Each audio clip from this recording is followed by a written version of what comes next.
What basic children's age level fact did you only find out embarrassingly later in life?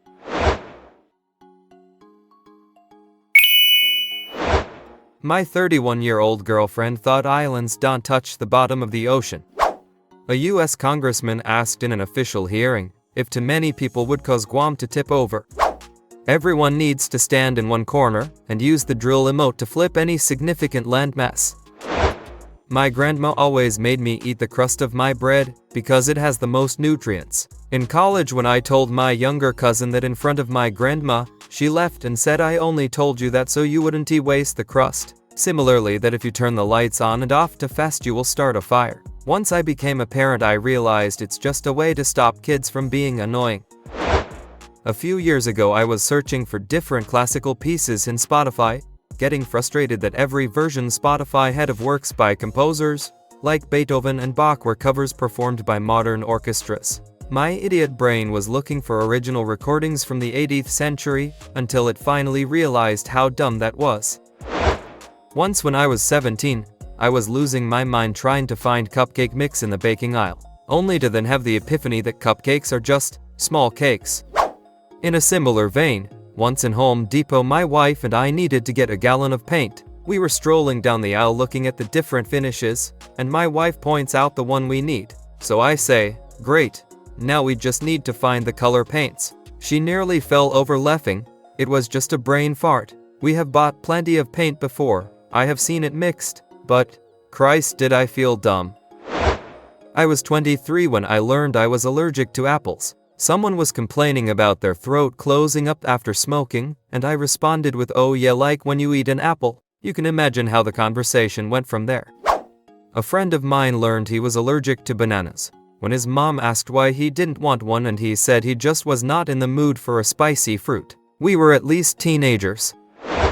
Lol. Okay, so I grew up on a small farm. We had cows, chickens, pig, rabbits and goats and more. On occasion we had to shear the goats. The goats would hold very still when being sheared, like statues still. I saw this on pretty regular occasion.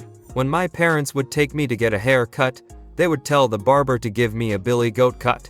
Of course, to me this meant hold really still, so I did. Had the same barber for a long time. Eventually he passed when I was in high school, leaving me to find a new barber. Imagine my and the new barber's surprise when he said, "How do you want it cut?" And I said, "I just want a normal billy goat cut." This is one of those things that makes me cringe at night. My mom used to tell me the car does not start if the seatbelts are not buckled. Didn't know that was not a real feature until I was 22. A pony is not a baby horse. I am 47 and learned that less than a decade ago.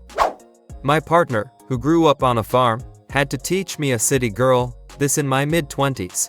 I had a master's degree, told my parents this story. My mom was shocked that I didn't know that. My dad was shocked that a pony is not a baby horse.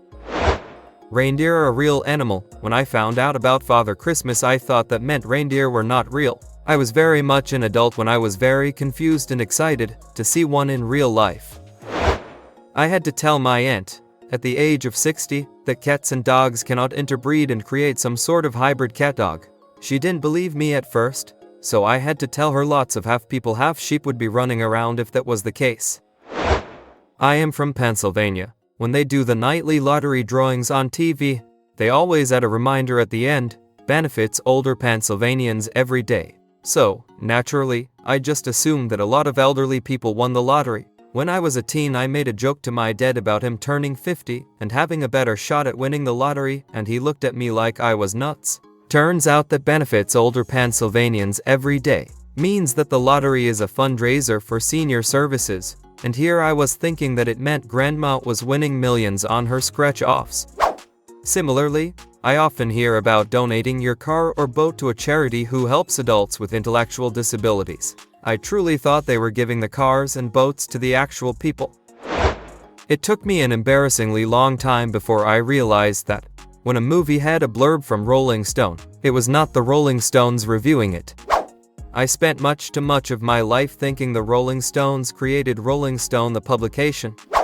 I spent until well into my teen years thinking it's cool how the Rolling Stones are so influential in music they have a whole magazine reviewing shit. Like I really thought Mick Jagger was just giving his opinion on shit. Edit. Thank you for the awards. One of my mates from my master's grad school didn't know that there were male and female chickens. He thought roosters and hens were different breeds. The same went for cows. He justifies hating cheese because he thought cow's milk was cow urine. We had to explain to him that piss is not stored in the udders, and also asked him what he thought happened when human mothers breastfed newborns. Piss ain't stored in the tits, mate. We were 24 at the time. Tim, if you are reading this, you are way smarter than me at neuro-ophthalmology. Lol. Edit. I can't believe my most awarded comment is about cow piss. Thanks for the gold plus silver, guys, and thanks, Tim. Sorry they roasted you. I went to Lowe's and in front of everyone asked for strap-ons. The correct word I was looking for was wretchets, tie-downs. My dad's not a native English speaker and he calls bungee cord strap-ons. He once asked a poor, unsuspecting Home Depot employee where to find a pack of heavy-duty strap-ons.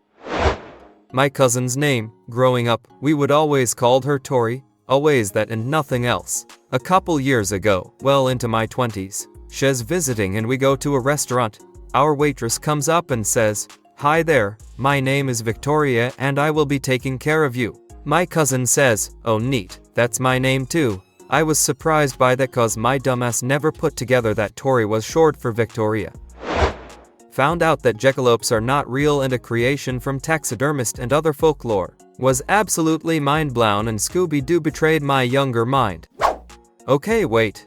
I got a jackalope tattooed on myself back in January and I am only now finding this out. Not me, but a friend of mine didn't learn that Martin Luther and Martin Luther King Jr. were not the same person until college. Exactly. One was the other's dead. There is no chemical in the pool that reveals pee. A buddy and I were talking about it, and we both realized at the same time that neither of us have actually seen it. We looked it up and felt dumb as hell, added, "Yes, before you type it out, I know chlorine and pee combined creates that pool smell." That's not what I am talking about.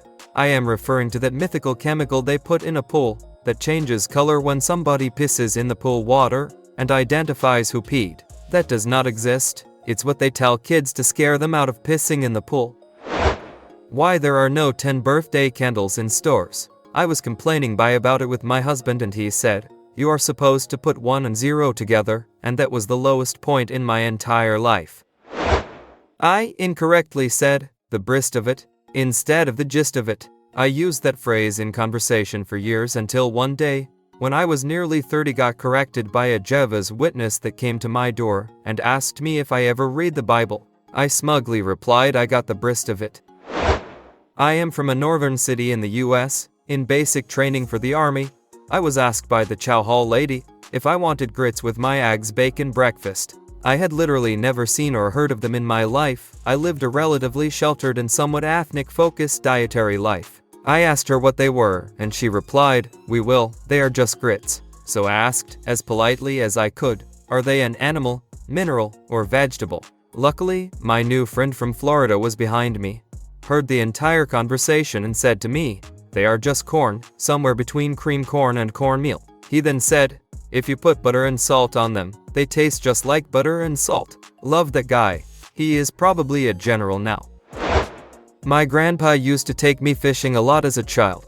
He explained that any noise at all would scare the fish in the lake and ruin fishing for everyone there for hours. On a boat with my husband last month at the age of 28, I realized grandpa just wanted some peace and quiet. Edit. Some people are saying you really can't make noise, so I will explain. My husband turned on the radio while we were out fishing. When I complained, he said, "Oh, honey, grandpa just wanted you to shut up." We caught lots of fish and made all the ruckus we wanted.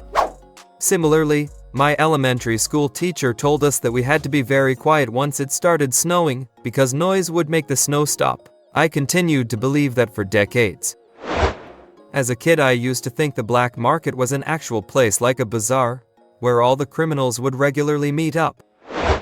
In college, I had a tough time trying to convince a friend that yellow dandelion flowers were the same as the white puffballs. I had to find a plant that had both stages coming from the same base.